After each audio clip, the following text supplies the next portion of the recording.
If you have ever sat there thinking, man, I wish I could turn one long video into a week's worth of content without losing my mind, then this is definitely for you. So picture this. You have an hour-long recording, a podcast episode, or a recorded live stream, and you want snackable clips that actually perform. Instead of scrubbing through the timeline for hours, what if you could simply tell a tool, make 5 clips from this video, and then just walk away? That's exactly the kind of effortless vibe I'm talking about in this workflow. Here's how I usually approach the entire process, and honestly, it is stupidly simple to execute. First, I always begin by gathering all the videos I want to chop up efficiently. If I'm batching, which I highly recommend doing for maximum effect, I just paste multiple video URLs directly into the processing tool. And there is no weird format you need to remember, because you just separate those URLs with simple commas. That little trick allows you to queue up a dozen videos in one single go, and the system will start processing them one after another immediately. I say one after another because I haven't really stress tested the absolute maximum number of files you can throw at it at once. However, I have definitely queued up a bunch before, and the system handled the entire load just fine. Next up, the crucial step is setting the desired clip count for each source video. For most of my standard long-form stuff, I usually set the clip generation to 5 clips per video as a starting point. That specific number tends to give me a nice mix of short, engaging moments without ever overdoing the output. 5 feels like a real sweet spot because it's enough to explore different angles or highlights from the episode. It's also not so many clips that you end up diluting the overall impact of the original piece. Sometimes, if a video is absolutely packed with golden moments, I will bump that number up to 7 for more variety. But for consistent, reliable output across the board, 5 clips remains my solid baseline. What I absolutely love about this method is that the underlying system is smart enough to find the parts that are most likely to perform well organically. You do not have to manually highlight every single laugh or reaction within the source material. The AI proactively scans for high-energy moments, spikes in audio levels, and interesting phrases to select punchy clips automatically. That intelligent selection process alone saves you hours of tedious work, and I mean literally hours of your time. And because you can run multiple videos in a single batch operation, you could feed it 4 or 5 episodes in the morning. By lunchtime, you can have an entire week's worth of highly engaging short clips already queued up and ready to go. Now, don't get me wrong. There are certainly other tools out there that try to accomplish a similar task. Some of those alternative options are decent enough, while others can be surprisingly clunky to use. For example, a lot of simpler editors will let you clip video, but they require you to manually pick each segment one by one. That approach is perfectly fine if you are only making 1 clip per day for a small side project. However, if you are genuinely trying to scale a growing channel, manual clipping quickly becomes a major bottleneck in your workflow. Others often charge an arm and a leg just for basic exporting features, or they slap big ugly watermarks on the free tier. That situation is incredibly frustrating when you are actively trying to grow your presence organically on a tight budget. Then there are the platforms that focus only on the editing component, but completely neglect to help you with scheduling or publishing logistics.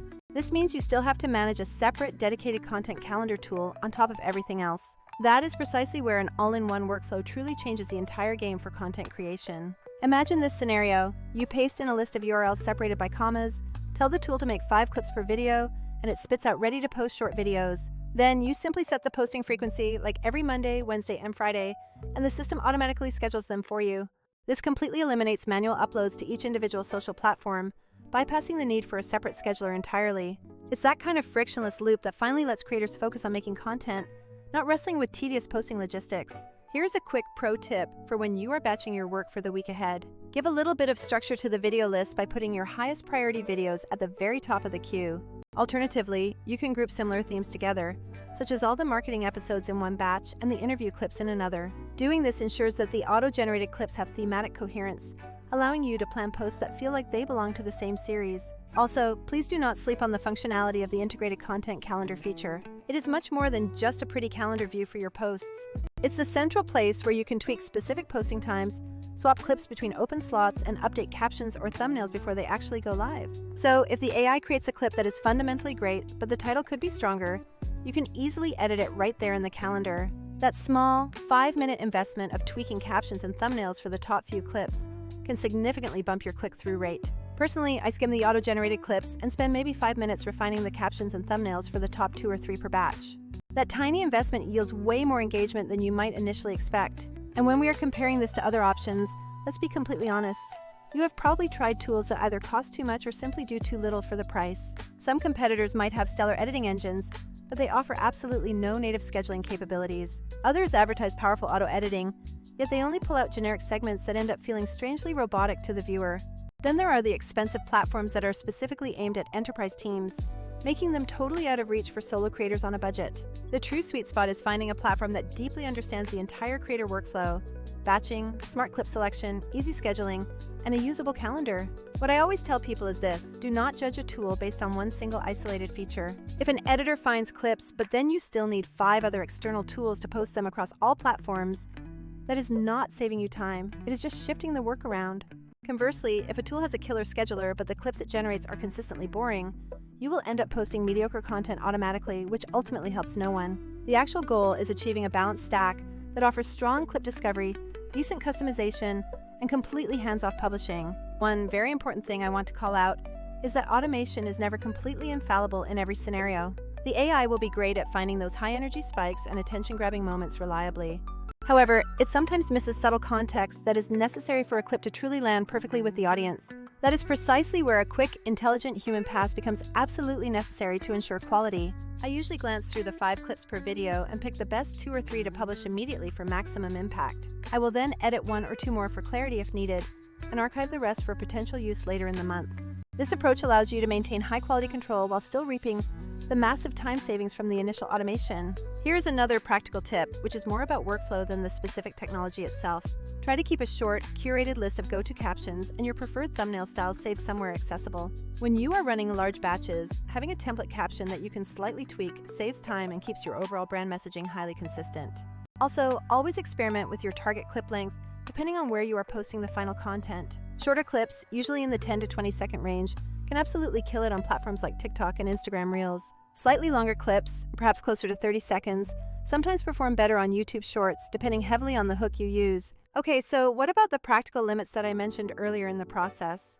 I have personally not pushed the system to its absolute maximum capacity by queuing up 100 videos all at once. So if you are planning on testing that extreme limit, I would advise you to maybe test with a smaller batch first for safety. Also, certain very niche content that has very low audio dynamics might not surface great clip candidates automatically through the AI. For those specific, quieter videos, a brief targeted manual selection process will always help you out. But for the vast majority of interviews, tutorials, live streams, and podcasts, the auto selection feature is shockingly good at its job. If you want a straightforward cheat sheet to implement this today, here's the simple 5-step process. First, batch your videos by pasting all of your desired URLs separated by commas in the input field. Second, set your clip count to a baseline of 5 clips per video, or tweak based on the density of great content you expect. Third, you must review the auto-generated clips and proactively pick out the absolute strongest and most engaging ones for publishing. Fourth, use the built-in content calendar to schedule your posts and refine titles and thumbnails before they go live. Fifth, simply let this tool auto-post based on the frequency you have configured for each platform. Repeat that entire workflow every single week, and you will consistently feed your channels without ever risking burnout. The bottom line here is that the real win is not found in a single feature, but in the overall production flow. Making 5 clips per video and letting a system handle multiple URLs in one batch removes the 2 biggest frictions creators currently face: time and consistency. Once you truly get that rhythm down, it is amazing how quickly your content output and channel presence begins to grow. You are no longer just producing content. You are essentially running an engine that consistently tests what works best for your audience. That constant testing cycle means more learnings and ultimately better content created over time. So yeah, if you are currently juggling long-form content and need a repeatable system, try batching with that 5 clips baseline. Remember to use the calendar feature to keep all of your future posts perfectly organized and timely. This is a small strategic shift in your process, but it results in a massive, tangible boost to your content output. And if you are comparing different tools right now, remember to look beyond just the shiny user interface on the screen. You must ask the critical question: does this tool help me create, schedule, and maintain a consistent publishing habit? That consistency factor is the real metric that ultimately matters most for long-term channel health. All right, I'll stop nerding out about the workflow mechanics for now. If you want me to, I can certainly walk you through a complete example batch workflow in a separate session. We could literally paste in 3 episode links, set the algorithm to 5 clips each, and then go through what comes out and how I'd schedule it. It is truly a low-effort process that delivers a high return on investment, and I promise you that is the truth.